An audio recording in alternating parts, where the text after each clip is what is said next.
días, qué gusto saludarlos nuevamente. No hay nada más bello que poder empezar la mañana en la palabra del Señor. Y he querido continuar con la inercia que nos deja esta semana preciosa que acaba de pasar, que en lo personal sigo disfrutando día a día. Y especialmente me pongo a pensar sobre el hacer de los discípulos después de que el Señor resucitó. Quiero invitarles a que de alguna forma reflexionemos, porque de alguna manera también tiene que ver con el hacer nuestro. Vamos a inclinar nuestro rostro, vamos a orar pidiendo al Señor la dirección en este pasaje que estaremos hoy reflexionando, que se encuentra en Hechos capítulo 1. Incline su rostro, oremos. Padre, te doy gracias por permitirnos esta mañana estar delante de ti. Rogamos que tu Espíritu Santo obre en nuestras vidas, que tu alimento llegue a nuestro corazón, transformando y formando vidas, Señor. Te lo pido en el nombre de Jesucristo. Amén. Voy a invitar que abran su Biblia en el libro de los Hechos, en el capítulo 1, versículos del 1 al 11. Dice la palabra del Señor: en el primer tratado, oh Teófilo, hablé acerca de todas las cosas que Jesús comenzó a hacer y a enseñar, hasta el día en que fue recibido arriba, después de haber sido dado mandamiento por el Espíritu Santo a los apóstoles que había escogido, a quienes también, después de haber padecido, se presentó vivo con muchas pruebas indubitables, apareciéndoseles durante 40 días y hablándoles acerca del reino de Dios. Y estando juntos, les mandó que no se fueran de Jerusalén, sino que esperasen la promesa del Padre, la cual les dijo: oísteis de mí. Porque Juan ciertamente bautizó con agua, mas vosotros seréis bautizados con el Espíritu Santo dentro de no muchos días. ¿Les ha tocado de repente decirles algo a sus hijos? Oigan, necesito que vayan y, por ejemplo, laven el auto. Y regresas a mediodía y parece que no lo hicieron. ¡Ay, se me pasó! ¡Ay, te voy corriendo! Y se van corriendo a lavarlo. Después de la resurrección del Señor, parecía que sus discípulos traían esa inercia del shock de la crucifixión y la resurrección. Cuando vemos en ellos toda una perspectiva con cierto temor, aún algunos no estaban completamente convencidos, tenían ciertas dudas. Y Hechos, el libro escrito por Lucas, un historiador y también médico, compañero y discípulo del apóstol Pablo, nos comparte cómo es el inicio de la iglesia y cómo se empieza a desarrollar esto. Entonces nos habla de algo interesante, que hasta el día en que el Señor sería recibido arriba, Él había mandado a sus discípulos que esperaran, porque el Espíritu Santo descendería y tendrían ese empuje, ese apoyo, esa dirección por parte del mismo. Pero antes de que esto ocurriera, dice el versículo 3 del capítulo 1, que dice que se les presentó vivo con muchas pruebas indubitables, apareciéndoseles durante 40 días y hablándoles acerca del reino de Dios. Yo creo que esos días del Señor fueron una gran tarea, un gran trabajo. ¿Por qué? Porque había algo más que hacer, ¿sí? Y como a nuestros hijos, al no ir a lavar el carro, yo creo que unas cosas que les diría es: ¿por qué se quedan ahí parados? Esto es lo que quiero platicar con ustedes. Dice el pasaje que se habían reunido en el día de la ascensión, versículo 6. Entonces los que se habían reunido le preguntaron diciendo: Señor, ¿restaurarás el reino a Israel en este tiempo? Y les dijo: nos toca a vosotros saber los tiempos o las sazones que el Padre puso en su sola potestad, pero recibiréis poder cuando haya venido sobre vosotros el Espíritu Santo, y me seréis testigos en Jerusalén, en toda Judea, en Samaria y hasta lo último de la tierra. Y habiendo dicho estas cosas, viéndolo ellos, fue alzado y le recibió una nube que le ocultó de sus ojos. Y estando ellos con los ojos puestos en el cielo, entre tanto que él se iba, he aquí se pusieron junto a ellos dos varones con vestiduras blancas, los cuales también les dijeron: varones Galileos, ¿por qué estáis mirando al cielo? Este mismo Jesús, que ha sido tomado de vosotros al cielo, así vendrá como le habéis visto ir al cielo. Este momento es especial, es crucial. Jesús se está despidiendo de sus discípulos, y en medio de esa despedida, Lucas registra, después de estar investigando y preguntando acerca de ese momento, registra una pregunta muy interesante. El texto no nos dice quién hace la pregunta, pero esta pregunta es trascendente para ti, para mí, para todos. Dice: Señor, ¿restaurarás el reino a Israel en este tiempo? Podemos pensar que aún los discípulos tenían en su mente que el reino de los cielos iba a manifestar inmediatamente. Así como Juan y Jacobo buscaron un puesto, uno al lado del Señor y el otro al otro lado, parecía que el concepto de ese reino aún estaba latente.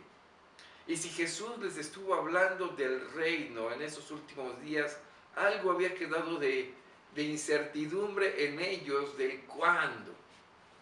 Pero otra situación también es que le preguntan: ¿y restaurarás el reino tú? Es decir, se está refiriendo que iba a restaurar el reino era Él. Entonces la expectativa de los discípulos, según el texto, es que, el tiempo y quién, tú y cuándo lo vas a hacer. Esto tardará, no tardará. Tenían una consigna importante: esperar en Jerusalén hasta que viniera el bautismo del Espíritu Santo. Pero la respuesta del Señor Jesús deja algunas cosas bien claras acerca de esto. Le contesta en el versículo 7, si ustedes observan en su Biblia, dice la palabra del Señor: y les dijo: no os toca a vosotros saber los tiempos o las sazones que el Padre puso en su sola potestad. Para empezar, la primera pregunta de cuándo es, ¿sabes qué? No te incumbe, ¿sí? Ese tiempo y ese momento es algo que no tiene que ver que tú lo sepas. Ese tiempo solo el Padre Celestial lo sabe. Y déjenme decirles que esto es algo que tiene que ver mucho con nosotros hoy día. De alguna forma, el desarrollo de los tiempos, desde aquel entonces, pues han ocurrido muchas cosas. La misma guerra del Imperio Romano, guerras que se hayan dado en el norte de Europa, que para muchos en aquel entonces pudieron sonar a guerras universales o mundiales, porque aún no se conocían las dimensiones mismas de la Tierra. Para muchos de ellos las señales se daban las señales de gente que decía que era la manifestación del anticristo. En muchos veían al emperador romano como la manifestación misma del anticristo, porque era alguien que quería darse el lugar de Dios, y etcétera de cosas, ¿sí? Es decir, a través de los tiempos hemos visto señales. Es claro, hoy día estamos viendo muchas señales que nos habla de cosas que hablan más a nivel mundial, y en lo personal tengo la convicción que estas señales son precisamente las que habla el libro de Mateo, y de alguna forma nos habla de que la segunda venida del Señor está cerca. Pero, mis amados, mis amigos, quienes me escuchan, esto solo el Padre Celestial lo sabe. El día de ayer me sorprendió ver una noticia que mucho me referencia a las cosas que estaban ocurriendo. Comentaba también en un sermón anterior, hace no muy pocos días, tembló en Ciudad Juárez, lugar que nunca habíamos escuchado que hubiese temblado. Pero creo que este viernes 10 hubo una actividad sísmica, y más bien creo que sísmica, fue volcánica a nivel mundial. A nivel mundial, muchísimos volcanes tuvieron actividad casi al mismo tiempo. Se dice también que ha habido movimientos telúricos en toda la costa oeste de América, ¿sí? Pero nuevamente voy al principio que aquí blanca el Señor Jesucristo a sus discípulos. El tiempo es del Señor. Y que a mí los tiempos nos hablen de que el Señor viene, me trae una convicción de mi esperanza que es pronto. Pero el tiempo solo lo sabe el Señor. Así que ellos se deberían de estarse preguntando cuándo sería. ¿Por qué? Porque había una labor más importante. Dice el texto siguiente: pero recibiréis poder cuando haya venido sobre vosotros, sobre ustedes, el Espíritu Santo, y me seréis testigos en Jerusalén, en toda Judea, en Samaria y hasta lo último de la tierra. Entonces aquí está, ¿quién? ¿Serás tú, Señor, el que restaurarás el reino de Israel? No, mis amados. Pero ustedes, le dice a sus discípulos, ustedes van a recibir el poder, ¿para qué? Para ser los testigos del reino de los cielos. Sí, para instar, para restaurar, para ir conformando el reino del Señor. ¿Con quién? Con su pueblo. Sí, con sus llamados. Aquellos que el Señor escogió antes de la fundación del mundo. Y que el deber es ir y hacer discípulos. El imperativo es hacer discípulos en todas las naciones, bautizándolos en el nombre del Padre, del Hijo y del Espíritu Santo. Así que esta era la médula espinal de la pregunta de ellos de la restauración del reino del Señor. Y el Señor descansa, podríamos decir en un sentido, o pone más bien en las manos de sus seguidores, de sus discípulos, la restauración del reino, que empieza ¿con quién? Con su pueblo, con su iglesia, con aquellos que son llamados a la fe, aquellos que creen al Evangelio. Sí. Entonces, esta tarea, ¿cuál era el propósito? Restaurar el reino del Señor. ¿Y quiénes eran los encargados? Ustedes. Sí. Es decir, le dice a los discípulos, ustedes son los responsables, y le dice, y recibirán poder cuando haya venido sobre vosotros el Espíritu Santo. Ese es el primer principio que queremos ver también en este sentido de la restauración del reino. Dios descansa en sus discípulos. El Señor Jesucristo descansa en sus discípulos el extender el Evangelio. ¿Con qué? Con el poder del Espíritu Santo en sus vidas por el bautismo en Él. ¿A dónde? Dice, y me serán testigos en Judea, en Jerusalén, Judea, Samaria y hasta lo último de la tierra. Y nos llama en un sentido a ser testigos, a estar dispuestos a permanecer y reflejar la vida de Cristo. La vida de Cristo alrededor nuestro. ¿Dónde? Primero, ¿dónde estamos? Nuestra Jerusalén, ¿dónde es? ¿Dónde estás? ¿Tu hogar ahorita? ¿Tu lugar inmediato es tu Jerusalén, tu hogar? ¿Cuál es tu Judea, tu colonia, tus vecinos, la calle donde vives? ¿Cuál es tu Samaria, la ciudad? ¿Cuál es quizás también ir al fin del mundo? Es las diferentes etapas en que la iglesia desarrollaría el ministerio. Este es el llamado. Esta es la forma en que la iglesia desarrollaría el llamado. De paso en paso ir llevando el evangelio. Sí, y dice la palabra del Señor que después de esto, habiendo dicho estas cosas, viéndolo ellos, fue alzado. Delante de ellos lo vieron ser tomado.